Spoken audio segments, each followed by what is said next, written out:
தலைப்பு நிச்சயமாக முடிவு உண்டு, நம்பிக்கை. இந்த வார்த்தையுடைய அர்த்தம் என்ன அப்படின்னா, ஏதோ ஒரு காரியத்தை ஆண்டவரிடத்துல எதிர்பார்த்து காத்து கொண்டிருக்கிறோம். அது எப்ப நடக்கும்? அதுக்காக ஜெபிக்கிறோம், அதுக்காக கண்ணீர் வடிக்கிறோம், அதற்காக காத்திருக்கிறோம். அப்படி எதிர்பார்த்து காத்திருக்கிற அந்த மனிதனுக்கு தான் ஆண்டவர் சொல்லுகிறார், நீங்கள் எதிர்பார்த்து காத்திருக்கிற அந்த காரியத்திற்கு நிச்சயம் ஒரு முடிவு உண்டு. அப்படின்னா என்ன அர்த்தம்? நிச்சயமா நீ எதிர்பார்க்கிறத நான் செய்வேன்.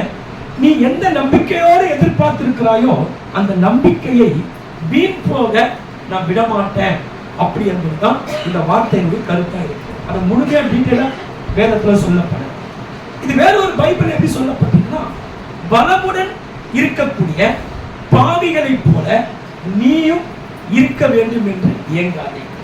ஆண்டவரிடம் எப்பொழுதும் அச்சமுள்ளவனாய் பயமுள்ளவனாய் இரு. உன் வருங்காலம் உனக்கு வளமானதாய் இருக்கும். உன் நம்பிக்கை வீண். எல்லாருக்குமே வருங்காலத்தை குறித்த ஒரு எண்ணம் இருக்குது. இன்னைக்கே வாழ்க்கையில கஷ்டப்படுறோம், வருங்காலம் எப்படி தெரியலையே, நான் தான் கஷ்டப்படுறேன், என் பிள்ளைகளோட வாழ்க்கை எப்படி இருக்குமே தெரியலையே என்று சொல்லி எல்லாருமே வருங்காலத்தை குறித்து ஒரு கேள்விக்குறியோடு நாம் இருக்கோம். எப்படி இருக்கும், ஏதா இருக்கும், நம்ம வாழ்க்கை எப்படி போகுமோ தெரியலையே, நல்லா இருப்போமா நல்லா இருக்க மாட்டோமா அப்படின்ற ஒரு எதிர்பார்ப்பு நமக்கு இருக்கிறது. ஆனா ஆண்டவன் சொல்றார், உனக்கு முன்பாக ஒரு பாவி பலமோடு வாழ்வான்.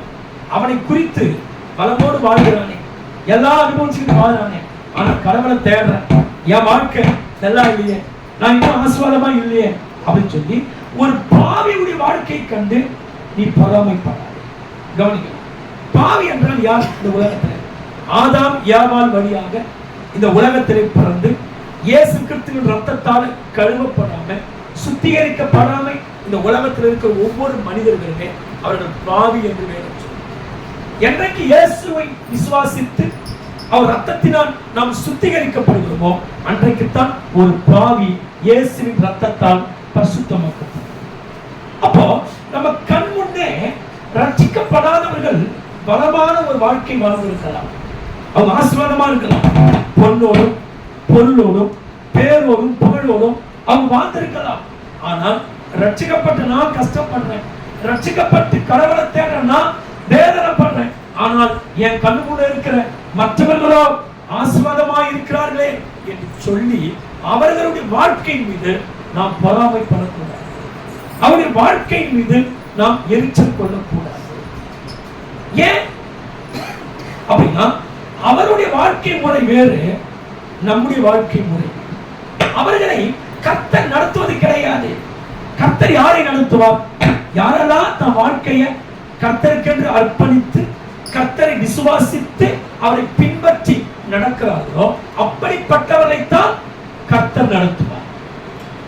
யார் ஒருவர் தன் வாழ்க்கையை கர்த்தருக்கு கொடுக்கவில்லையோ, யார் ஒருவர் கர்த்தரை சார்ந்து கொள்ளவில்லையோ அவர்களை கர்த்தர் நடத்த மாட்டார். அப்படி என்றால் உங்களை நடத்துகிற விதம் வேறு, அவர்களை கர்த்தர் நடத்துகிற விதம் வேறு. அவர்களை கர்த்தர் உலக நன்மைகளை தந்து போஷிப்பார், ஆனால் நடத்துவது கிடையாது. நல்லா கவனிக்கணும். குறிப்பாய் அவர்களுக்கு எந்த விதமான சட்டத்திட்டம் கிடையாது. எப்படி வேணாலும் என்ன பண்ணலாம், வாழலாம், இப்படிதான் வாழணும், விதிமுறை கிடையாது, இப்படிதான் பழகணும், விதிமுறை கிடையாது. எதை வேணுமானாலும் செய்து எப்படி வேணுமானாலும் சம்பாதித்து வாழ்க்கையில உயர அவர்கள் நினைக்கிறார். ஆனால் நீங்கள் நானும் அப்படி தேவ சித்தத்தை செய்ய வேண்டியிருக்கிறது. தேவன் காட்டுகிற பாதையில நாம் நடக்க வேண்டியிருக்கிறது. நம் கடவுளுக்கு பயப்பட வேண்டியிருக்கிறது. கடவுளின் சத்தியத்துக்கு கட்டுப்பட்டு நடக்க வேண்டியிருக்கிறது. நீங்கள் உபாகமம் 28:1 படிக்க போனா வேதம் சொல்லு, உன் கடவுளாகிய ஆண்டவரின் குரலுக்கு நீ செவி கொடு, நான் உனக்கு விதிக்கும் அவருடைய கட்டளைகள் அனைத்தையும் கடைபிடிப்பதில் கருத்தாயிரு. அப்படி நீ செய்தால் உலகில் உள்ள மக்கள் இனங்கள் அனைத்திற்கும் மேலாக உன் கடவுளாகிய ஆண்டவர் நான் உன்னை உயர்த்துவேன். அப்ப ஆண்டவர் மனுஷனை உயர்த்தணும் சொல்றாரு. நீ எல்லாருக்கும் ஸ்தோத்திரிக்கிறோம், அதாவது எல்லாருக்கும் முன்பாக எனக்கு நீ பயந்து நடந்தால் அப்பொழுது நான் உன்னை மற்ற மக்களுக்கு மேலாக உன்னை உயர்த்துவேன் அப்படின்னு சொல்லி கர்த்தர் சொல்கிறார். சங்கீதம் 128 ஆண்டவர் சொல்றார், கர்த்தருக்கு பயந்து அவர் வழிகளில் நடக்கிறவன் எவனோ அவன் பாக்கியவான். அவன் கைகளின் பிரயாசத்தை அவன் சாப்பிடுவான். அவனுக்கு பாக்கியமும் நன்மையும் உண்டாயிருக்கும். அவன் மனைவி பின்போலங்களில் கனிதரும் திராட்சை கொடியை போல் இருப்பாள். அவன் பிள்ளைகள் அவன் பந்தியை சுற்றிலும் ஒளிவ மரம் கன்றுகளை போல். இப்ப யார் ஆசீர்வதிக்க சொன்னார்கள்? எனக்கு பயந்து என் வழியை யார் பின்பற்றுகிறார்களோ அவர்களை நான் ஆசீர்வதிப்பேன் என்று கர்த்தர் சொல்கிறார். நீதிமொழிகள் சொல்லப்படுது, உண்மை உள்ள மனிதன் பரிபூர்ண ஆசீர்வாதத்தை பெறும். எல்லாருக்கும் பரிபூர்ணத்தை கொடுக்கிற உண்மையாய் என்னை பின்பற்றுகிற மனிதனை நான் பரிபூர்ண நன்மைகளை தந்து நடத்துவேன். இதையே இயேசு உறுதிப்படுத்துகிறதா ஒரு வசனத்தை சொல்றார். லூக்கா 6:38, கொடுங்கள் அப்போது உங்களுக்கு கொடுக்கப்படும், அமுக்கி குலுக்கி மடியில் சரிந்து விடும்படி நன்றாய் உங்களுக்கு கொடுக்கப்படும். அப்போ கர்த்தர் ஒரு மனிதனை ஆசீர்வதிக்க வேண்டுமானால் அதுக்கு சில சட்டதிட்டங்களை வைத்து வைத்திருக்கிறார். அவர் கற்பனைகளை நம்ம கடைபிடிக்கணும், அவருக்கு பயந்து நடக்கணும், அவருக்கு கட்டுப்பட்டு நடக்கணும். ஒரு நேரம் வருகிற வரைக்கும் நம்ம காத்திருக்கணும். ஆண்டு எடுத்தெடுப்ப உடனே நம்மளை உயர்த்த மாட்டார். ஒரு காலம் உண்டு, ஒரு நேரம் உண்டு. அது வரைக்கும் நம்ம பொறுமையா காத்திருக்கணும், அவருக்கு பயந்து நடக்கணும். அப்படிப்பட்ட காலங்கள் நேரங்கள் வரும்போது நம்முடைய வாழ்க்கையை மற்றவருடைய வாழ்க்கைக்கு மேலாக பலமாய் நம்முடைய வாழ்க்கை கர்த்தர் என்ன பண்ணுவார்னா ஆசீர்வதிப்பார். அப்போ அவர் ஆசீர்வதிக்கிற வரைக்கும் நமக்கு முன்னாடி துன்மார்க்கர்கள் செழிப்பாய் இருக்கும்போது அவங்க செழிப்புள்ள வாழ்க்கை கண்டு நாம் பொறாமைப்படக்கூடாது. எப்போதுமே பலமான வாழ்க்கையை விட தூய்மையான வாழ்க்கையை நாம் அதிகமாக விருப்பப்பட வேண்டும். பலமான வாழ்க்கை பொண்ணு பொருள் பேர் புகழோடு வாழணும், நல்லதுதான், கர்த்தர் கொடுப்பார். ஆனா பலமான வாழ்க்கையை விட தூய்மையான வாழ்க்கை, கடவுளுக்கு பயந்த வாழ்க்கை, கடவுள் பிரியப்படுகிற வாழ்க்கை நம்ம வாழ விருப்பப்படக்கூடியவர்களால் நாம் இருக்க வேண்டும். வரலாறுகளிலே அசிரியர்கள் பாபிலோனியர்கள் என்கிற 2 விதமான தேசத்தார் இருந்தார்கள். செல்வ செழிப்பாய் வாழ்ந்தார்கள், ஆனால் கடவுளை தேடவில்லை. ஆனா என்ன ஆச்சு? அவங்க செல்வ செழிப்பெல்லாம் அழிந்து போனது. அப்போ ஒரு துன்மார்க்கன் உங்கள் கண்களுக்கு முன்பாக செழிப்பாய் இருக்கிறதை கண்டு நீங்க ஐயோ இப்படி இருக்கிறானே நான் இப்படி இல்லையே சொல்லி நீங்க அவர்களை கண்டு எரிச்சல் பண்ணுவோம், பொறாமைப்படுவோம். நாம் கூட நாம் கர்த்தருக்கு பயந்து வாழ்ந்தால் பைபிள் சொல்லுது, நாள்தோறும் கர்த்தருக்கு நீ பயந்து வாழு, நிச்சயமாக முடிவு உண்டு, உன் நம்பிக்கை வீண் போகாது. அப்போ நம்ம எதிர்பார்த்திருக்கிற நன்மைகளை கர்த்தர் நமக்கு செய்ய வேண்டுமானால் ஆண்டவர் சொல்ற, நீ எனக்கு நாள்தோறும் எனக்கு பயந்து நட. திருவிந்துக்கு ஒரு முறை பயப்படுறதில்லை. திருவிந்தலுக்கு போற நேரத்தில் மட்டும் ஐயோ திருவிந்தலுக்கு போற நான் தப்பு பண்ணிட்டேன் அப்படி பயந்து வாழ்வதில்லை. இல்ல சர்ச்சில் வரும்போது மட்டும் ஒரு ஊழியக்காரனுடைய கண்களுக்கு முன்பாக மட்டும் பயந்து வாழ்வதில்லை. ஒவ்வொரு நிமிடமும் எந்த இடத்துல போனாலும், தனிமையா இருந்தாலும், கூட்டத்தோடு கூட்டமா வாழ்ந்தாலும், எல்லா சூழ்நிலையிலும் நாம் கடவுளுக்கு நாம் பயந்து நாம் நடக்க வேண்டும். ஏன் கடவுளுக்கு பயப்பட வேண்டும்? கவனிங்க, மல்கியா 1:6 பைபிள் சொல்லி பிள்ளைகள் பெற்றோருக்கு பயந்து நடக்கிறார்கள். ஏன்? எனக்கு பெத்த அப்பா அம்மா அதனால பயந்து நடக்கிறாங்க. ஒரு வேலைக்காரன் தனக்கு சம்பளம் கொடுக்கிற எஜமானுக்கு பயந்து நடக்கிறான். ஆனால் கடவுளாகிய எனக்கோ ஜனங்கள் பயப்படாமல் இருக்கிறார்கள் என்று சொல்லி மல்கியா 1:6 வேதம் இப்படியா சொல்லுகிறது. அதான் பைபிள் சொல்லுது, எபேசியர் 6ஆம் அதிகாரத்துல பிள்ளைகளே பெற்றோருக்கு கர்த்தருக்குள் கீழ்ப்படியுங்கள். என்ன பண்ணுமா? பைபிள் சொல்லுது, பிள்ளைகளே கர்த்தர் விரும்புவது போல் உங்கள் பெற்றோருக்கு கீழ்ப்படியுங்கள். இந்த பூமியில இந்த கர்த்தர் இந்த பூமியை ஏன் நமக்கு கொடுத்தார்? இந்த பூமியில ஏன் கடவுள் நம்மளை வாழ வச்சுக்கிட்டு இருக்கார்? கர்த்தருடைய சித்தத்தை நம்ம எங்க நிறைவேற்ற முடியும்? மரித்ததுக்கு பிறகா? அல்ல. இந்த பூமியில உயிரோடு வாழ்கிறது எதுக்காக சொன்னா, இந்த பூமியை கர்த்தர் ஏன் கொடுத்தார்னா இந்த பூமியில வாழ்ந்து கர்த்தருடைய விருப்பத்தை நாம் நிறைவேற்ற. அப்ப இந்த பூமியில உயிரோடு வாழ்கிற வரைக்கும் நம்ம பெற்ற தாய்க்கும் தகப்பனுக்கும் நாம் கீழ்ப்படிந்திருக்க வேண்டும் என்று வேதம் சொல்லுகிறது. நம்முடைய எல்லா ஆசீர்வாதத்திற்கும் அடித்தளமே யார் தெரியுமா? அப்பா அம்மா தான் அடித்தளம். யோசித்து பாருங்க, ஒரு பிள்ளை படித்து சம்பாதித்து திருமணமாகி பிள்ளைகளை பெற்று சுலபமாய் வாழ்கிறான். இப்படி சுலபமாய் வாழ்வதற்கு அடித்தளமே யார் தான்? சொல்லுங்க. ஒரு தாய் தகப்பன் தான் காரணம். ஒரு அப்பா அம்மா ஒரு பிள்ளை பெற்றெடுக்காவிட்டால் அந்த பிள்ளை எப்படி இந்த சமுதாயத்தில் வந்திருக்க முடியும்? எப்படி வாழ முடியும்? அப்போ ஒவ்வொரு மனுஷனுடைய உயர்வுக்கு பின்பாக யார் இருக்கிறது சொல்லுங்க? ஆமா, எல்லா மனுஷனுடைய உயர்வுக்கு பின்பாக ஒரு தாயும் தகப்பனும் இருக்கிறார்கள். அப்ப பைபிள் சொல்லுது, எல்லாவற்றுக்கும் அடித்தளமாக இருக்கிற அந்த தாய்க்கும் தகப்பனுக்கும் நீ கீழ்ப்படிந்து நட. நிறைய பாருங்க, கல்யாண விஷயத்துல அப்பா அம்மாவுக்கு கட்டுப்படவே மாட்டாங்க. சிம்சோன் எல்லாவற்றிலும் கீழ்ப்படிந்தார். ஆனால் கல்யாண காரியம் வரும்போது அப்பா அம்மா சொல் பேச்சு மீறிட்டார். இல்ல, இந்த பொண்ணுதான் எனக்கு வேணும். ஒரு சிலர் எல்லா விஷயத்திலுமே கீழ்ப்படி மாட்டாங்க அப்பா அம்மாவுக்கு. சிலர் கல்யாண விஷயத்துல மட்டும் அடம்பிடிப்பாங்க, மற்ற காரியத்தில் செவி கொடுப்பாங்க. நான் சொல்றேன், பெரியவங்க எல்லாம் பார்த்து பெற்றோர்கள் சம்மதத்தோடு நடக்கிற கல்யாணம் அது எல்லா வகையிலும் நமக்கு நல்லது. யாராவது சம்மதத்தை முதலி தள்ளி விட்டுட்டு ஏதோ திருத்தலவா திருமணம் பண்ணிக் கொள்வது அது சில நேரங்களிலே நமக்கு தீமையாகவே சில நேரங்களிலே மாறும். நாளைக்கு ஒரு கஷ்டம் வரும்போது பெரியவங்க யாரும் என்ன பண்ண மாட்டாங்க, நிக்க மாட்டாங்க. அப்ப பைபிள் சொல்லு, எல்லா விஷயத்திலும் நாம் பெற்றோருக்கு அடங்கி வாழ. பெற்றோரை அடிக்கிற பிள்ளைகள் உண்டு. இன்னைக்கு சமுதாயத்தில் பெருகிட்டாங்க. அப்பா அம்மாவை அடிக்கிற ஆட்கள் உண்டு, அப்பா அம்மாவை திட்டுற ஆட்கள் உண்டு, அப்பா அம்மாவை கேலி பண்ணி அவங்களை விரட்டி அவங்களுக்கு கொடுமை பண்ணக்கூடிய ஆட்கள் உண்டு. பைபிள் சொல்ற, உன் தாயின் தகப்பனை கனம் பண்ண உனக்கு நன்மை உண்டாயிருப்பதற்கும் உன் வாழ்நாள் நீடித்திருப்பதற்கும் உன் தாய் தகப்பனை கனம். என்ன பண்ணும்? உனக்கு நல்லது நடக்கணுமா, நீ பூமியில நன்மை பெற்று வாழணுமா, தீர்காயுசா வாழணுமா, உனக்கு பெற்ற தாயின் தகப்பனையும் நீ கனம் பண்ணு. இதுவே முதலாம் வாக்கு தத்தம். நம்ம வாக்கு தத்தத்துக்காக அதிகமா பேசப்படணும். எந்த சர்ச்சில் வாக்கு தத்தம் கொடுக்குறாங்க, எந்த மீட்டிங்ல பாஸ்ட் வாக்கு தத்தம் பேசுறாருன்னு சொல்லி வாக்கு தத்தத்தை தேடி ஓடுகிற கூட்டம் இன்றைக்கு நிறைய இருக்கிறாங்க. நான் சொல்றேன், முதல் வாக்கு தத்தம், முக்கியமான வாக்கு தத்தம், உன் தாயும் தகப்பனையும் கனம். இதை நம்ம செஞ்சாலே போதும், ஆண்டவர் நமக்கு நன்மைகளை தந்து தீர்காசை தந்து நம்மளை ஆசீர்வதிப்பார்.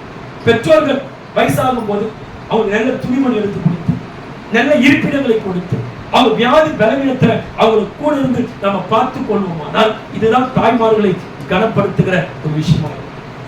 சிலர் அப்பாவை கனப்படுத்துவாங்க, ஆனா தாயாரை விட்டுவாங்க.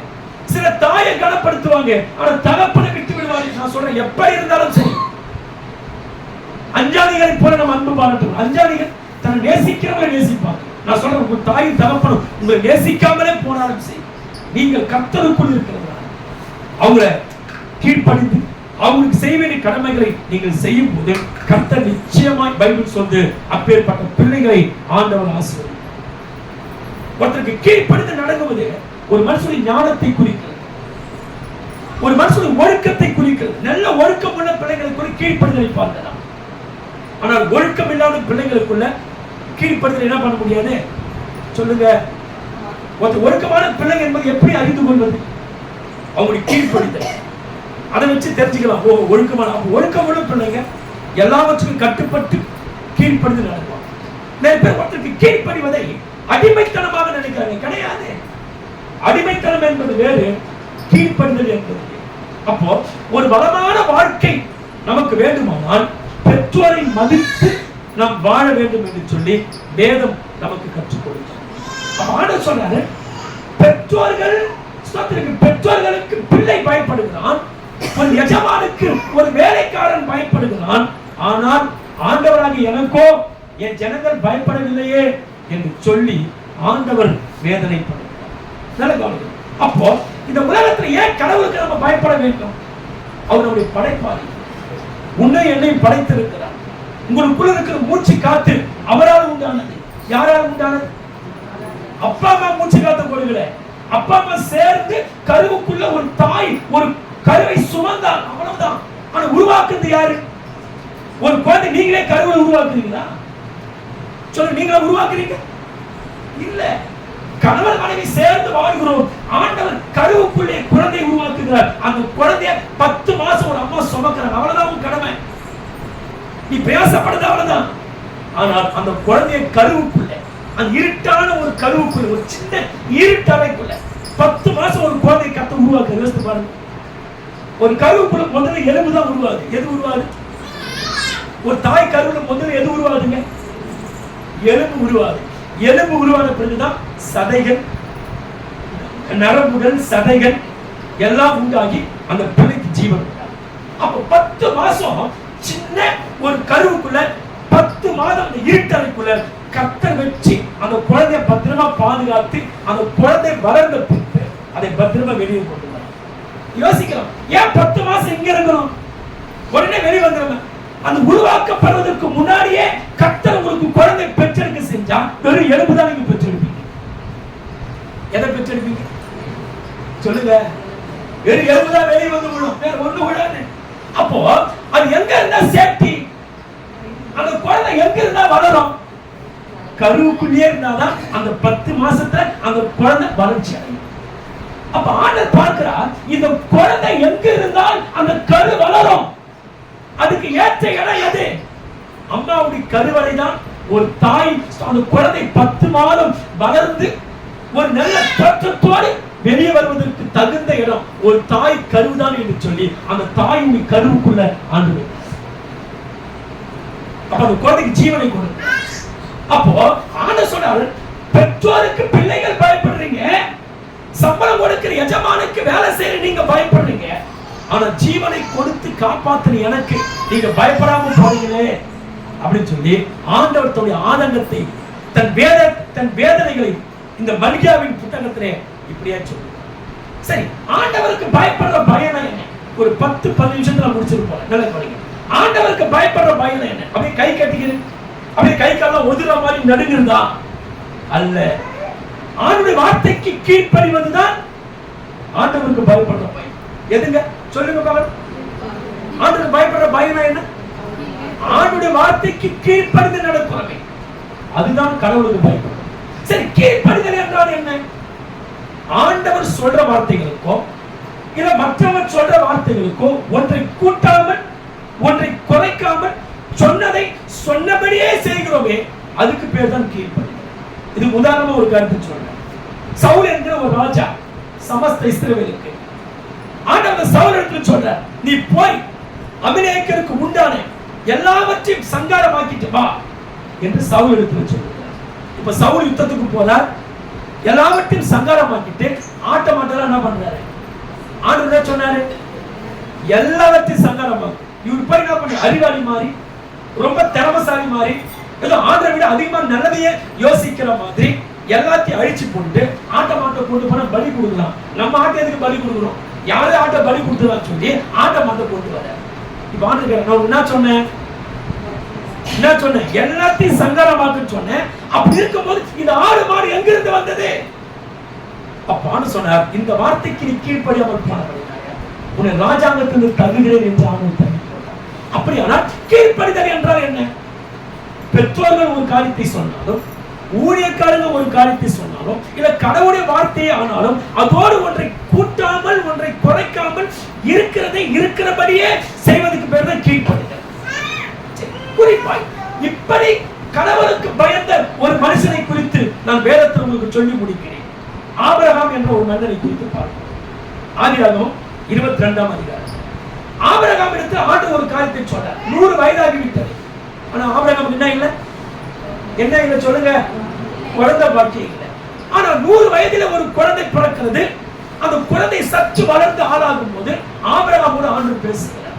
ஆபிரகாமே, உன் நேச குமாரனே, உன் செல்ல பிள்ளை. யோசித்து பாருங்க, ரொம்ப காலத்துக்கு அப்புறம் ஒரு குழந்தை பிறந்ததுன்னா அந்த குழந்தைங்களை பெற்றோர் எவ்வளவு ஆசை வைப்பாங்க யோசிச்சு பாருங்க. எல்லா பெற்றோருக்குமே தன் பிள்ளை எப்படி இருந்தாலும் அதை ஒரு பழமொழி சொல்லுவாங்க, காக்கைக்கு தன் குஞ்சம். அது எவ்வளவுதான் கண்ணங்கரையா இருந்தாலும் அந்த காக்கைக்கு தான் குஞ்சு பொன் குஞ்சு மாதிரி. அதே மாதிரி ஒரு பிள்ளைங்க எப்படி இருந்தாலும் தன் பெற்றோருக்கு தான் அந்த பிள்ளைங்க பிரியமானது. அப்போ ஆபிரகாம் இடத்துல ஆண்டவர் சொல்லுகிறார், உன் நேச குமாரனை நீ எனக்கு பலியிட. இப்போ கவனிங்க, ஆண்டவர் சொல்லும் போதே ஆபிரகாம் யோசிக்கிறார். ஆண்டவர் சொல்லிட்டாரு, எப்படியாச்சும் சாரா இடத்துல போயிட்டு பேசி அந்த பிள்ளையை கொண்டு வந்து கர்த்தர் சொன்ன மாதிரியே அந்த பிள்ளையை பலி கொடுக்கணும். கவனிங்க, ஆண்டவர் பலி கேட்கிற கடவுள் அல்ல. ஆண்டவர் பலி கேட்கிற, ஆண்டவர் மனுஷனை பலி கேட்கிற கடவுள் அல்ல. ஆனா ஏன் அப்படி கேட்டார்?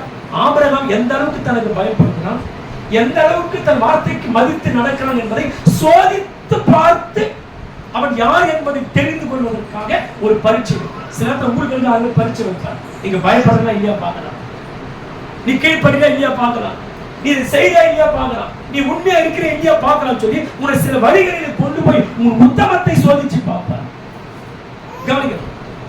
இப்போ ஆபிரகாம் இடத்துல ஆண்டவர் சொல்லிட்டார். கவனிக்கணும். இப்போ ஆபிரகாம் என்ன பண்ணிருக்கலாம்? பிள்ளைக்கு பதிலாக வீட்டுல நிறைய வேலைக்காரங்க இருக்கிறாங்க. ஒரு வேலைக்காரன் கூட்டா வந்துருவான், அவனுக்கு கூட்டு போய் என்ன பண்ணிடலாம்? பலி கொடுத்துருவான். ஆபிரகாம் கூப்பிட்டா வேலைக்காரன் வேணான்னு சொல்ல முடியாது. ஏன்? எந்த அடிமைகளா இருந்தாலும் எஜமான் என்ன சொல்றாரோ அது என்ன பண்ணியாங்க சொல்லுங்க, கீழ்படுங்க. அப்ப ஆபிரகாம் பிள்ளைக்கு பதிலாக ஒரு அடிமையை கொண்டு போய் பலி கொடுத்திருக்கலாம். ஆனால் அடிமையை கொண்டு போகவில்லை, தன் பிள்ளையை தான் கொண்டு போகும். இரண்டாவது, மோரியா தேசத்துக்கு போ. இங்கெல்லாம் பலி கொடுக்க கூடாது. இந்த பக்கத்துல ஒரு மலை இருக்குது, பொண்டாடி தெரியாம போய் பலி கொடுத்துறான். அப்படி இல்ல, மோரியா தேசத்துக்கு போ. ஆபிரகாம் எங்க இருந்தான்? பெயர்செபா என்ற பட்டணத்துக்குள்ளே இருந்தார். இந்த பெயர்செபாவில் இருந்து மோரியா தேசத்துக்கு போக எத்தனை கிலோமீட்டர்? 90 கிலோமீட்டர். எத்தனை கிலோமீட்டருங்க சொல்லுங்க? மைல் கணக்குல பார்த்தா 50 மைல், கிலோமீட்டர் கணக்குல பார்த்தா 90 கிலோமீட்டர். இங்க இருந்து சென்னைக்கு போனா கூட, சென்ட்ரலுக்கு போனா கூட கொஞ்சம் ஒரு 40-45 கிலோமீட்டர் இருக்கும். அப்ப 90 மீட்டர் கணக்கு போடுங்க. இத்தனை 90 மீட்டருக்கு 100 வயசுல ஒரு கிழமை தன் பிள்ளையை கூட்டிக்கிட்டு, வேலைக்காரனை கூட்டிக்கிட்டு, கொதிக்கிற வெயில்ல இரவு பகல் என்று பாராமல் இரவு தங்கி தங்கி பயணம் செய்ய வேண்டும். அப்ப ஆபிரகாம் என்ன பண்ணிருக்கான்? எதுக்கு 3 நாள் பயணம் செய்யணும்? இந்த பக்கத்திலே போய் எங்காச்சும் பலி கொடுத்துட்டான். சரி, பலி எப்படி கொடுக்கணும்? கவனிங்க. ஒரு ஆட்டையோ எதை பலி கொடுத்தாலும் முதல்ல என்ன பண்ண சொன்னா, கவனிங்க, அதை கத்தில குத்தி அதை வெட்டி துண்டு துண்டா வெட்டணும். அப்போ ஈசாக்கை பலியிடும் போது என்ன பண்ணோம்? வெட்டி விறகுகளை அடுக்கி எரிய வச்சு அந்த புகையை தான் கடவுள் சுகந்த வாசனையா ஏற்றுக்கொள்வார் என்பது போல. அப்போ பிள்ளை பலி கொடுக்கிறது எப்படி? குத்திறது மாத்திரமல்ல, எரிய வைக்கணும். என்ன பண்ணும்? எந்த பெற்றோர் செய்ய முடியும்? ஒரு பிள்ளையை தன் கையினால பெற்றோர் வெற்றதே ரொம்ப கஷ்டம். வெற்றின பிறகு வெறுக வச்சு அவனை எரித்து எரிபலியாக பலி கொடுக்க வேண்டும். இது திருவிழி பைபிள் சொல்லப்பட்டிருக்கு. எரிபலியாக எரிக்கணும், அதான் பலி. இது எந்த தகப்பன் செய்வாங்க? அப்ப மோரியா தேசத்துக்கு போனோம்.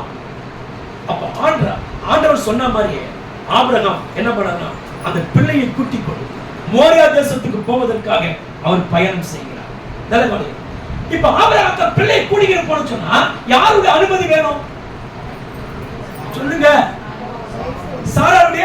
ஒரு அம்மா கிட்ட சொல்லாம பிள்ளை எப்படி கூட்டிட்டு போக முடியும்? நாளைக்கு கேட்க மாட்டாங்களா? நான் சொல்றேன், எந்த கணவனும் உங்கள் மனைவிக்கு தெரியாம ஒரு காரியத்தை செய்யாது. நிறைய புருஷனுக்கு பொண்டாட்டிகிட்ட மறைக்கிறதே ஒரு தொழிலா இருக்கு. இது மிகப்பெரிய தவறு. ஒரு குடும்பத்தில் நல்ல கணவன் மனைவி, கணவனுக்கு தெரியாம மனைவி ஒரு காரியத்தை மறைக்க கூடாது, மனைவிக்கு தெரியாம கணவன் ஒரு காரியத்தை மறைத்து செய்யக்கூடாது. எதை வேண்டுமானாலும் ஒருவருக்கு ஒரு பகிர்ந்து கொண்டுதான் நீங்க செய்ய வேண்டும். அதுதான் ஒரு நல்ல கணவன் மனைவிக்குரிய அடையாளமே. அதுதான் நிறைய துட்டு விஷயத்துல மனைவிகள் ஏமாத்துவாங்க, மறைப்பாங்க. அப்படி இல்ல, மறைக்கிற அனுபவத்தை விட்டுடுங்க. இப்ப ஆபிரகாம் போய் யார்கிட்ட பர்மிஷன் வாங்கணும் சொல்லுங்க? உற்சாகமா சொல்லுங்க. யாரு அவங்க கிட்ட பர்மிஷன் வாங்கினா தான் அனுப்புவாங்க. இப்ப என்ன போய் சொல்லி இருப்பார் ஆபிரகாம்? என்ன சொல்லி பிள்ளை கூட்டிட்டு போயிருப்பார்? நீங்க தான் பதில் சொல்லுங்க பாருங்க. பிள்ளை பலி கொடுக்கணும், பலி கேட்கிறாரு, இவருக்கு மட்டும் தான் தெரியும், சாராருக்கு தெரியாது. எப்படி போய் கேட்டுருப்பாருமா, பிள்ளை பலி கொடுப்பாரு, கொஞ்சம் குத்துறியா அப்படி கேட்டுருப்பாரு. என்ன சொல்லி இருப்பாரு? ஏதாச்சும் சொல்லுங்க பாருங்க. சொல்லுங்க. அப்படி அமைதியா இருந்திருப்பாரா? குடி வந்துடுறேன். ஆபிரகாம் என்ன சொன்னாருன்னு சொல்லி யாசேர் என்கிற ஒரு புத்தகத்தில் சொல்லப்பட்டிருக்கிறார். அந்த காலத்துல சேத் என்கிற ஒருவர் இருந்தார். நோவாவுடைய வயல வந்து நோவாவுடைய பிள்ளைதான் சேத்து. சேத், காம், யாப்பேத். இந்த சேத்துடைய காலத்துல தான் ஜனங்க கடவுளை தொழுது கொள்ள ஆரம்பித்தார்கள், கடவுளை வழிபட ஆரம்பித்தார்கள். அப்ப இந்த சேத்துக்கு நோவாவுடைய காலகட்டத்தில் நடந்த எல்லா விஷயமும் யாருக்கு தெரியும்? சேத்துக்கு தெரியும். சரியா? இப்போ ஆண்டவர் சொன்னார், நோவாவே ஒரு பேழையை உண்டாக்கு. இந்த நோவாவை பேழை உண்டாக்குற விஷயம் யாருக்கு தெரியும்? சேத்துக்கு தெரியும். ஏன்னா நோவாவுக்கு கொடுத்தவர் யார் தான்? சேத்து. அப்ப ஆண்டவர் என்னெல்லாம் பேசினாரோ அந்த எல்லா விஷயத்தையும் சேத்துக்கு தெரியும். நோவா மறைந்து விட்டார். இப்ப கணவரை பற்றி அறிந்த ஒரே ஒரு மனுஷன் சேர்த்து மட்டும்தான். கடவுளுடைய சத்தத்தை கேட்டவர் தான், கடவுளுடைய சோதரிக்கிறோம் தரிசனத்தை உணர்ந்தவர் சேர்த்து தான். அப்ப சேர்த்து என்ன பண்ணாருன்னா, கணவரை பற்றிய நம்பிக்கையை அந்த காலத்துல மக்கள் மத்தியில் கற்றுக் கொடுத்து, ஒரு பிள்ளை நல்லா வளர்க்கணும் சொன்னா இந்த சேர்த்து இடத்துல கொண்டு போனா சேர்த்து கடவுளை பத்தி சொல்லி கொடுப்பாரு, அந்த பிள்ளை நல்லா வளர்வார் என்று சொல்லி எல்லாரும் சேர்த்து இடத்தை தன் பிள்ளைகளை கொண்டு போனாங்க. இப்ப ஆபிரகாம் தான் சொல்ல தெரியல, போய் நைஸா உட்காந்து வா சரளமா சரளமா கொஞ்சம் வாமா என்னங்க. அப்ப ஆபிரகாம் சொல்றாரு, சேர்த்து இந்த ஒருத்தர் இருக்கிறாரு, நம்ம பிள்ளை வளர்ந்துட்டே வரோம், சமுதாயமோ சீர்கெட்டு போகுது, நம்ம பிள்ளை நல்ல ஜெபத்துல வளர்க்கணும், நல்ல கடவுளுக்கு ஏற்ற வழியில வளர்க்கணும். அதுக்கு என்ன பண்ணலாம்? சேர்த்து ஒருத்தர் ஊழியக்காரர் இருக்கிறாரு, அவர்கிட்ட கடவுளெல்லாம் நிறைய பேசி வச்சிருக்கிறாரு, அவங்க அப்பா கிட்ட தான் கடவுள் நல்லா பேசினாரு, அவர்கிட்ட கொண்டு போய் பிள்ளைய விட்டா அவர் கொஞ்ச காலம் நல்லா வளர்த்து நம்ம பையன் நம்ம கிட்ட கொடுப்பாரு. அப்போ நல்லா வளர்க்க ஆரம்பிச்சிட்டா நம்ம பையன் கெட்டு போக மாட்டான்.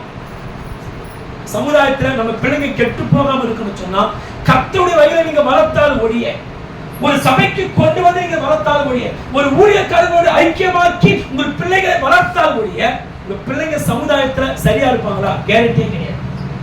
எத்தனை பேர் பிள்ளைங்க சரியா வளரணும்னு நினைக்கிறீங்க? எப்படியா சிந்து போடுறியா? எல்லாம் சொல்லுங்க, எத்தனை பேர் பிள்ளைங்க சரியா வளரணும் சமுதாயத்தில் நினைக்கிறீங்க? கை தூக்க மாட்டீங்க. எப்படி இருந்தா வளரணும்னு நினைக்கிறீங்க? கர்த்தருடைய வழியில நீங்க நடத்தாத பட்சத்துல உங்க பிள்ளைங்க உங்களுக்கு உத்தரவாதமே கிடையாது, உத்தரவாதமே கிடையாது. அப்போ சேத்திடத்துல கொண்டு போக போனோமா, அவன் நல்லா ஜெபிப்பான், நல்லா ஊழியம் செய்வான், கடவுளை பத்தி நல்லா தெரிஞ்சுப்பான், நம்மளை விட அவங்களுக்கு தான் அதிகமா தெரியும். ஏன்னா அவர் தான் நோவாவோடு கூட கடவுள் பேசும்போது கூட இருந்தவர், கடவுள் எதிர்காலத்தை சொன்ன போது நோவாவோடு இருந்து கேட்டவர் அவர் தான், 40 ஆண்டுகள் பேழைக்குள்ளே இருந்தவர் அவர் தான். அதனாலே அந்த மனுஷனை கூட்டிக் கொண்டு போகும் சாரல் சந்தோஷம். அப்படியா? சந்தோஷம். ஆனாலும் ஒரே ஒரு பிள்ளை, ஒரு பொண்ணு கிடையாது, ஒரு பையன் கிடையாது, பல ஆண்டுகள் கழித்து பிறந்த ஒரு பிள்ளை. ஆனாலும் எப்படி நான் அனுப்பி வைப்பேன்? ஏன்னா ஒரு நாள் போயிட்டு வந்துட்டா பரவாயில்ல, அங்கே தங்கணும். ஒரு பைபிள் காலேஜ் கொண்டு போய் 3 வருஷம் சேகர் வச்சு எப்படி யோசித்து பாருங்க. அப்ப எப்படி இவன் அனுப்பி வைக்கிறது? அப்படி சொல்லும் போது இப்ப என்ன பண்றான்னு சொன்னா மெல்லமாய் சொல்லுகிறாரு, நாளைக்கு குடிக்கு போனோம், இன்னைக்கு சாரா நைட்டெல்லாம் தன் பிள்ளை மாறு போட அழைச்சிக்கிறாரு, அப்பா காலையில போயிடுவியா, அம்மா வீட்டு போயிடுவியா அப்படின்னு சொல்லி அந்த பிள்ளை மார்போடு கட்டி பிடித்துக் கொண்டான். அந்த இரவெல்லாம் தன் பக்கத்திலே படுக்க வைத்துக் கொண்டு முத்தத்துக்கு மேல் முத்தம் கொடுத்து இவன் தூங்காமல் அந்த பிள்ளையை தடவி தடவி தடவி தடவி தடவி தடவி கண்ணீர் விட்டே படுத்துக் கொண்டிருக்கிறார் சாரா. பொழுது விடிந்தது, ஆபிரகாம் கல்வியில இருக்கிறார். சாராளுக்கு தன் பிள்ளையை ரெடி பண்ண மனதில்லை, ஆனாலும் தன் பிள்ளையுடைய எதிர்கால வாழ்க்கையை மனதில் கொண்டு தன் பிள்ளையை அழுது கொண்டே ஆயத்தப்படுத்துகிறார். ஆயத்தப்படுத்தி சாராள் ஆபிரகாம் சொல்றாங்க, என்ன சொல்றாங்க கவனிக்கணும். அப்படி சொல்லும் போது மறுபடியும் மகனே எங்கிட்ட புறப்பட்டு போக போகிறாய், உன்னை மறுபடியும் நான் பார்ப்பேனோ பார்க்க மாட்டேன், எவ்வளவு காலங்கள் ஆகுமோ, நீ வருவது வரைக்கும் வயதான இந்த தாய் இருப்பேனா இருக்க மாட்டேனோ எனக்கு தெரியாது என்று சொல்லி சாராள் தன் மகனை தடவிக்கொண்டு கட்டிப்பிடித்துக் கொண்டு அழுகிறார். அந்த அம்மா பேசும்போது பக்கத்துல ஆபிரகாம் அழ ஆரம்பிக்கிறார். பொண்டாட்டியா கணவன் என்ன பண்றாரு? அழுகிறாரு. அப்பா அம்மா அழுத பார்த்துட்டு பிள்ளை ஈசாக்கு ஓ என்று கதறி அழுகிறான். கவனிக்கிறோம், இப்படி கதறி அழும்போது அங்கிருந்த வேலைக்காரங்களாம் பார்த்து அழுகிறாங்க. எஜமாட்டி அழுகிறாரு, எஜமான அழுகிறாரு, என் பிள்ளைக்காவது நிலைமை என்று சொல்லி அழுகிறாரு. அப்போது சாராள் சொல்லுகிறார், எங்க போகும்போது என் பையனுடைய கையை விட்டுறாத, என் பையனுடைய கையை கெட்டிமா பிடிச்சுக்க, அவன் கையை ஒரு நிமிஷம் கூட நீ விட்டு விடக் கூடாது. அவன் பசின்னு கேட்டான், தாமதப்படுத்தாமல் உணவை கொடு. அவன் தாகம் என்று கேட்டால் அவனுக்கு உடனே தண்ணீர் கொடு. அவனை தயவு செய்து நடக்க வைக்காத. என் பையனை கழுது மரவங்களை தூக்கிறப்போ இல்லைன்னா வேலைக்காரங்க சுமக்கட்டும், மழை மேல போகும்போது கூட என் பையனை நடக்க விடாத. என் பையன் மேல வெயில் படக்கூடாது. ஏன் 100 வயசுக்கு அப்புறம் பிறந்த குழந்தை, எத்தனை வயசுக்கு அப்புறம் பிறந்த குழந்தை சொல்லுங்க, பையன் என்ன பண்ணக்கூடாதா? வெயில் படக்கூடாது. பையன் தாகப்பட்டா அவன் உடனே கொடு. அவனை தனியா மட்டும் விட்டுறாத. எங்காச்சும் விளையாட போறான், அங்க போறான்னு சொல்லி என் பையனை தனியா விடாத. அவன் எதை கேட்டாலும் தடையில்லாமல் அவனுக்கு கொடு. அவன் என்ன சொல்றானோ அதையெல்லாம் செய். இவளும் சொல்லிட்டு அழுது கொண்டே, அன்றைக்கு முழுக்க சாராள் அழுது கொண்டே ஓடி என்ன பண்றானா, ஒரு ராஜ வஸ்திரத்தை கொண்டு வருகிறார். இந்த ராஜ வஸ்திரம் எங்கிருந்து வந்தது?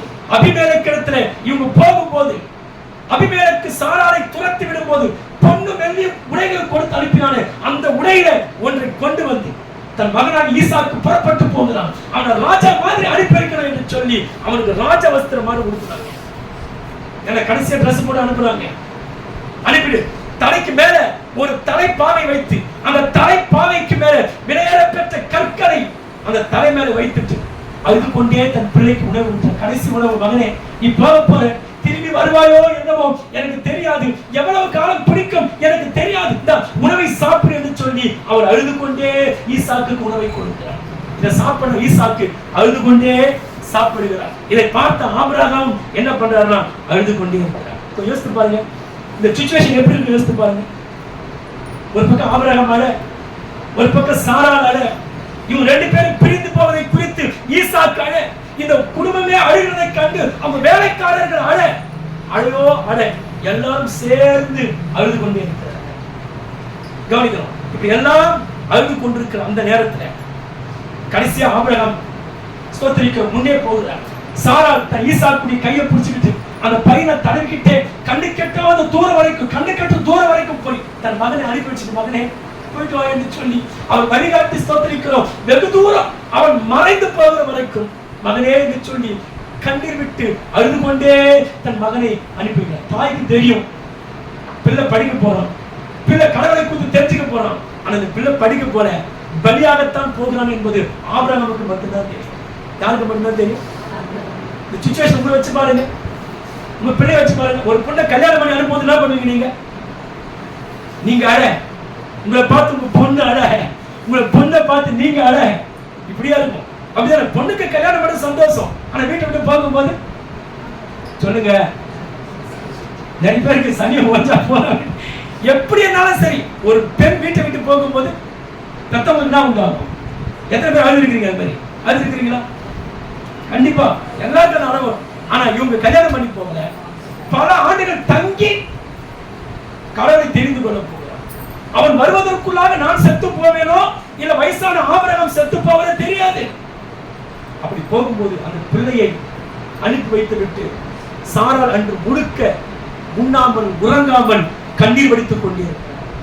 கவனிக்கிறோம், இப்பேற்பட்ட சூழ்நிலை தான். கவனிங்க, தாய் தன் பிள்ளை தியாகம் செய்தார், தகப்பன் தன் பிள்ளை தியாகம் செய்தார், அப்பா அம்மாவை விட்டு விட்டு தூரம் தகப்பனோடு கூட போவதற்கு பிள்ளையும் தியாகம் செய்யலாம். அப்போ ஒரு குடும்பமே என்ன பண்ணுதுங்க?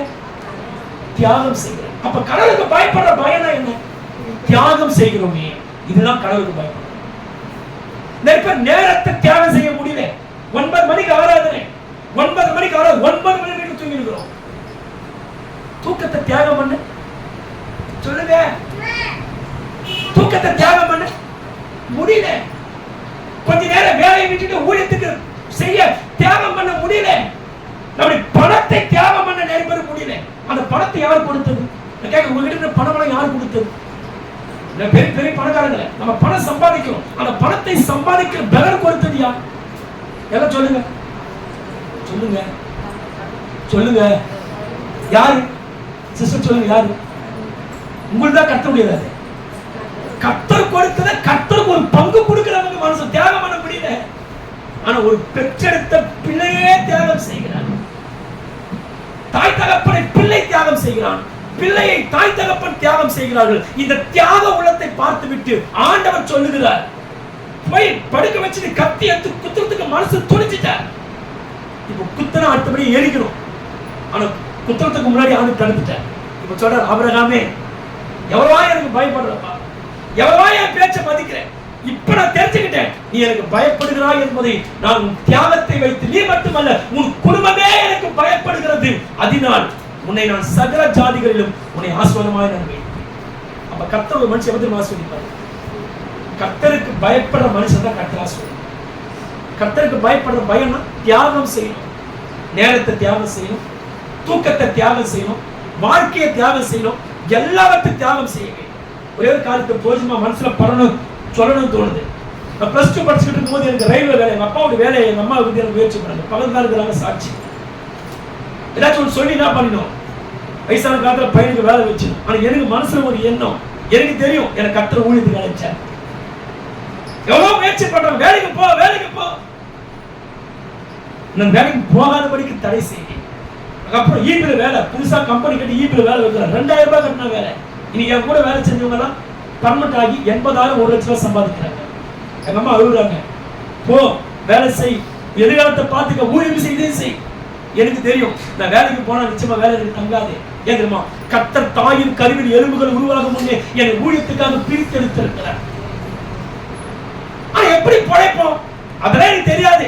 ஆனா ஊழியம் செய்வது என்ன மனசுல இருக்குது, கர்த்தர் வேலைக்கு போகக்கூடிய எண்ணத்தை உருவாக்கவே இல்லை. நான் எந்த வேலைக்குமே போல. இன்னைக்கு கர்த்தருக்காக வேலையே செய்யாம உங்களுக்கு நான் வேலை செஞ்சுக்கிட்டு கர்த்தருக்காக வேலை செய்ய. ஏன் தெரியுமா, வேலையை கர்த்தருக்காக தியாகம் செய்து கர்த்தருக்கு ஊழியம் செய்யும்.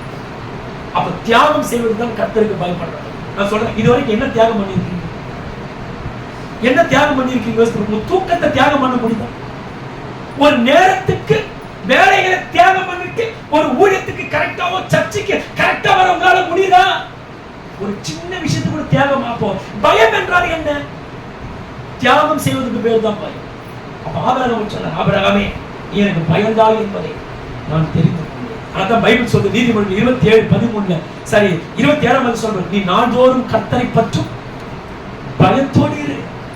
அப்படி நாள்தோறும் கர்த்தருக்கு பயப்படுற பயத்தோடு வாழ்ந்தா நீ எதிர்பார்த்திருக்கிற எதிர்பார்ப்புக்கு நிச்சயமாக ஒரு முடிவு நான் உண்டு. நிச்சயமாக ஒரு முடிவு உண்டு. உன் நம்பிக்கை சொல்லுங்க, உன் நம்பிக்கை வீண். யாரை நம்பி தியாகம் செய்தோம்? விசுவாசிகள் பொழைப்பு நடத்துவாங்கன்னு சொல்லியா? இல்ல. எந்த விசுவாசி நம்ப முடியும்? யோசித்து பாருங்க. இன்னைக்கு இருக்க எந்த மனுஷன் நம்பி வாழ முடியும்? ஒரு விசுவாசி 1 மாசம் கரெக்டான 1 மாசம் தவறுவோம், உண்மையிலாம போயிடுவோம். ஆனா கர்த்தரை நம்பி இருக்கிறதுனால கர்த்தர் இம்மட்டுமாய் குறை இல்லாமல் போச்சுக்கலாம். நான் நேத்து ஒரு வாரத்துக்கு எனக்கு ரொம்ப மனவேதனை, அழுது, ஆண்டவரே என் எதிர்கால வாழ்க்கை எப்படி இருக்குமோ தெரியலையே, நெருக்கப்படுறேன், கஷ்டப்படுறேன், எப்படி ஆண்டவர் யோசி. அப்ப ஆண்டுதான் வசந்தியா கூட பேசுறேன். நிச்சயமாக முடிவு உண்டு. உன் நம்பிக்கை, எதிர்காலத்துக்கு நீ பயப்படுற, நிச்சயமா ஒரு முடிவு உண்டு மகனே. உன் நம்பிக்கை வீண் போகாது. உன் எதிர்காலத்துல நல்ல சிறப்பா இருப்பாய் என்பது போல ஆண்டவர் என்னோடு கூட பேசுகிறார். அந்த வார்த்தை தான் இன்னைக்கு உங்க மத்தியில பேசுகிறேன். ஆனால் ஆண்டவர் சொல்ற, நிச்சயமாக முடிவு உண்டு. நீ எதை எதிர்பார்த்து காத்திருக்கியோ அந்த எதிர்பார்ப்பு உனக்கு நன்மைக்காக மாத்துறேன். ஆனால் ஒரு கண்டிஷன், நீ நாள்தோறும் எனக்கு பயந்து, பேச்சிலே பயந்து பேசு, செய்கையிலே பயந்து இரு. எனக்கு பயந்து நடந்தார் நீ எதிர்பார்த்திருக்கிற முடிவை உனக்கு நன்மைக்கு எதுவாக மாற்றுவேன். உன் நம்பிக்கை வீண் போக விடவே. இதுதான் இந்த வார்த்தை. செய்தியுடைய தலைப்பு என்ன சொல்லு? நிச்சயமாக முடிவு உண்டு, நம்பிக்கை வீண் போக. இது ஆண்டு யார் என்ன சொல்றாரு? பயம் என்ற வார்த்தைக்கு அர்த்தம் என்ன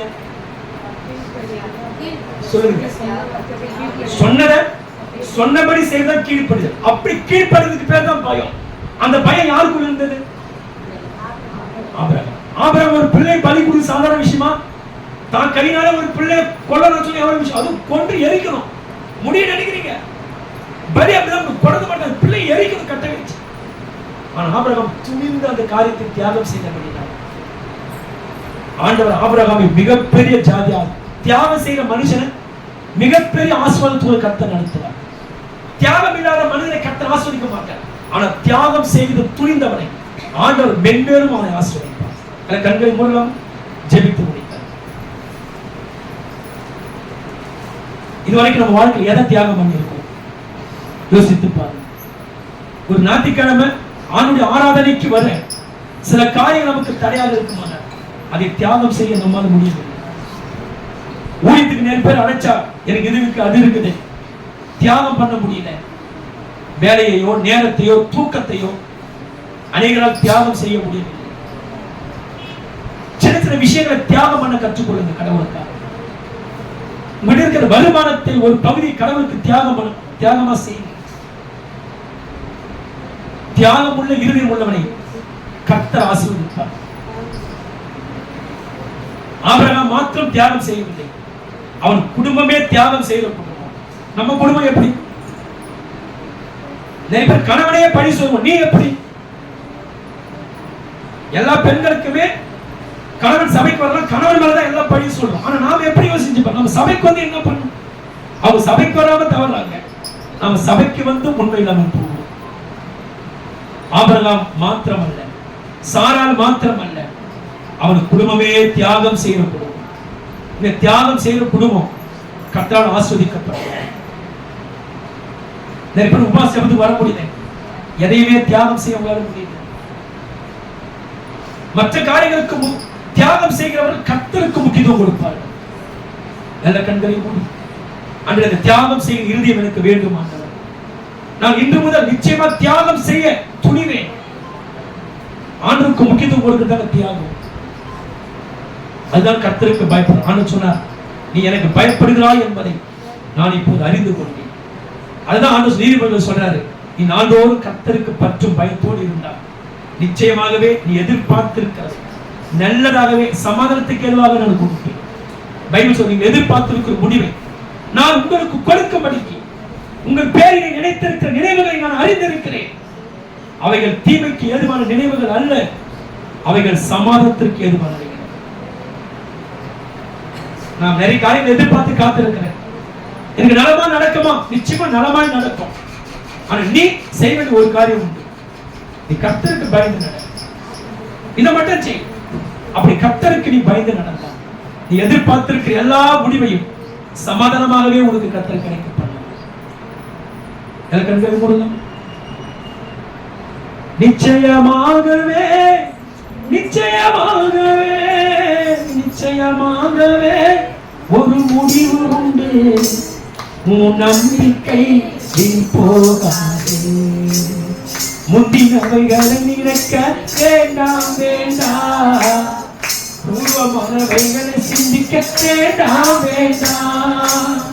முந்தினவைகளை நினைக்க வேண்டாம் வேண்டாம், பூர்வமானவதை சிந்திக்க வேண்டாம் வேண்டாம். புதிய காரியத்தை செய்வேன் என்றாரே, புதிய காரியத்தை செய்வேன் என்றாரே, இப்பொழுதே தோன்றும் என்றாரே, அது இப்பொழுதே தோன்றும் என்றாரே. நாம் செய்த தியாகம் நம்ம எந்த அளவுக்கு கர்த்தருக்கு கீழ்ப்படியும். ஆசீர்வாதம் வேண்டும், நான் எதிர்பார்ப்பதெல்லாம் நடக்கணும். ஆனால் நானும் கர்த்தருக்கு நேற்று பொய்யா ஜெபிக்கிறேன். ஒரு பிரசங்கத்தை கேட்டு முடிவில் ஜெபிக்கிறீங்க, ஆனா பொய்யாய் நீங்க ஜெபிக்கிறீங்க. அன்னைக்கு எதுக்காக ஜெபித்தோமோ அதையே நம்ம நிறைவேற்ற முடியவில்லை. அப்ப எதுக்கு நம்ம ஜெபிக்கணும் யோசிச்சு பாருங்க. யாரும் ஜெபிக்கணும் தவிர, ஆனால் அந்த தீர்மானத்தோடு யாரும் ஜெபிக்கிறது கிடையாது. நம்முடைய இருதயம் தூரமா இருக்கிறது, ஆனா உதடுகள் ஏதோ ஒன்று ஜெபிக்கிறது. தயவு கூர்ந்து கர்த்தரை ஏமாற்றுகிற காரியங்கள் நம்ம வாழ்க்கையில் வேண்டாம். நம்ம இதுவரைக்கும் எதை தியாகம் செய்தோம் என்று யோசித்துப்பார். எந்த விஷயத்துல நம்ம பயப்படாம இருக்கிறத யோசித்துப்பார். எந்த காரியத்துல பயப்படாம அலட்சியமா இருக்கிறோம். ஒரு ஜெபிக்கிற போது பயம் இல்லை, ஆராதனைக்கு வருகிறதிலே பயம் இல்லை, பரிசுத்தமாய் வாழ்வதிலே பயம் இல்லை, வார்த்தைகளை கடைபிடிக்கிறதிலே பயம் இல்லை. நம்ம இஷ்டத்துக்கு செய்கிறோம், ஆனாலும் சொல்லுகிறோம் நிச்சயமாக முடிவு உடைய நம்பிக்கையில் போனோம். எப்படி? இதுதான் முதல் மிகப்பெரிய வாக்கு தத்துவம். கீழ்ப்படிதான் மிகப்பெரிய வாக்கு தத்துவம். கண்களை மூடுவோம், ஜெபிக்கலாம். சாந்திஸ்ட ஜெபம் பண்ணுங்க. ஸ்தோத்திரம் ஆண்டவரே, ஸ்தோத்திரம் அப்பா, நம்முடைய ஸ்தோத்திரம் ஆண்டவரே. கர்த்தாவே, இந்த வேலைக்காக உங்களுக்கு நன்றி செலுத்துகிறோம் ஆண்டவரே. அப்பா, உங்க வார்த்தைகள் ஆண்டவரே ஸ்தோத்திரம் அப்பா, நாளில் கேட்க ஆண்டவரே. நம்ம ஒவ்வொருத்தரும் பாக்கியசாலி ஆண்டவரே, ஸ்தோத்திரம் அப்பா ஆண்டவரே. கர்த்தாவே ஆண்டவரே, இந்த வேலையில் ஆண்டவரே ஸ்தோத்திரம் அப்பா, ஸ்தோத்திரம் ஆண்டவரே. எங்களோடு கர்த்தர் இடைப்பட்டீர் அப்பா, உங்களுக்கு நன்றி ஆண்டவரே, ஸ்தோத்திரம் ஆண்டவரே. அப்பா ஆண்டவரே, ஆபிரகாம் சாராள் ஆண்டவரே ஸ்தோத்திரம் அப்பா, குடும்பத்தை பார்த்து ஆண்டவரே ஸ்தோத்திரம் அப்பா. எப்படியா ஆண்டவரே ஸ்தோத்திரம் ஆண்டவரே, உங்களுக்கு பயந்த குடும்பம் ஆண்டவரே, உங்களுக்கு கீழ்ப்படிந்த குடும்பம் ஆண்டவரே ஸ்தோத்திரம் அப்பா. 100 வயதில் ஆண்டவரே ஒரு பிள்ளையை பெற்றெடுத்து ஆண்டவரே ஆபிரகாமுக்கு கர்த்தாவே ஸ்தோத்திரம் ஆண்டவரே, உமது வார்த்தைகளை கேட்டு அப்படியா கீழ்ப்படிந்தார் ஆண்டவரே ஸ்தோத்திரம் அப்பா. இந்த நாளில் ஆண்டவரே ஸ்தோத்திரம் ஆண்டவரே அப்பா, அநேக விஷயங்கள் ஆண்டவரே ஸ்தோத்திரம் அப்பா ஆண்டவரே, உமக்கு நேரத்தை கொடுக்காதபடி, செவி கொடுக்காதபடி ஆண்டவரே, உங்கள் சித்தத்துப்படி வாழாத ஆண்டவரே ஸ்தோத்திரம் அப்பா ஆண்டவரே, அநேக காரியங்கள் ஆண்டவரே நாங்கள் தவறிருக்க ஆண்டவரே ஸ்தோத்திரம் அப்பா. அப்பா. கர்த்தாவே ஸ்தோத்திரம் ஆண்டவரே. ஒரு விஷயம் தயவு ஆண்டவரே அப்பா எங்களை மன்னித்து கர்த்தாவே ஸ்தோத்திரம் ஆண்டவரே. இந்த வார்த்தை கேட்ட நாங்கள் ஆண்டவரே ஸ்தோத்திரம் அப்பா. ஆபிரகாம் கூட இருந்த ஆண்டவரே ஆண்டவரே ஸ்தோத்திரம் அப்பா. அப்பேற்பட்ட விசுவாசம் ஆண்டவரே, அப்பேற்பட்ட கீழ்ப்படிதல் ஆண்டவரே ஸ்தோத்திரம் அப்பா. சாராளும் கர்த்தாவே ஆண்டவரே தன் கணவனுக்கு கீழ்ப்படிந்த ஆண்டவரே, தன் பிள்ளை ஆண்டவரே ஸ்தோத்திரம் அப்பா, தன் தகப்பனுக்கு கீழ்ப்படிந்த ஆண்டவரே. ஆபிரகாமும் ஆண்டவரே ஸ்தோத்திரம் அப்பா கர்த்தருக்கு கீழ்ப்படிந்தார் ஆண்டவரே. அந்த ஒட்டு குடும்பம் கர்த்தாவே ஸ்தோத்திரம் ஆண்டவரே. கர்த்தருடைய வார்த்தைக்கு ஆண்டவரே கீழ்ப்படிந்தவர்களா இருந்தாங்க ஆண்டவரே. இந்த வேலையை ஏசப்பா எங்க குடும்பங்கள் ஆண்டவரே, எங்க பிள்ளைகள் ஆண்டவரே, எங்க சபையார் ஆண்டவரே ஸ்தோத்திரம் ஏசப்பா ஆண்டவரே. உங்களுக்கு கீழ்ப்படிந்த ஆண்டவரே அப்பா உங்களுடைய சித்தத்தின்படி நடக்கிறவங்களா நாங்க மாற்றுங்க, நாங்க மாறணும் ஆண்டவரே. எங்களை ஒவ்வொருத்தரும் கர்த்தர் மாற்றும்படியா ஜெபிக்கிறேன் ஏசப்பா. இந்த வார்த்தையானது ஆண்டவரே ஸ்தோத்திரம் ஏசப்பா நாங்க கேட்ட ஒவ்வொருத்தரும் ஆண்டவரே எங்களுக்குள்ள ஆண்டவரே கீழ்ப்படிதல் கொடுங்க ஆண்டவரே அப்பா. ஸ்தோத்திரம் ஆண்டவரே. பிள்ளைகள் ஆண்டவரே தன் தாய் தகப்பனுக்கு ஆண்டவரே கனம் பண்றவங்களா கீழ்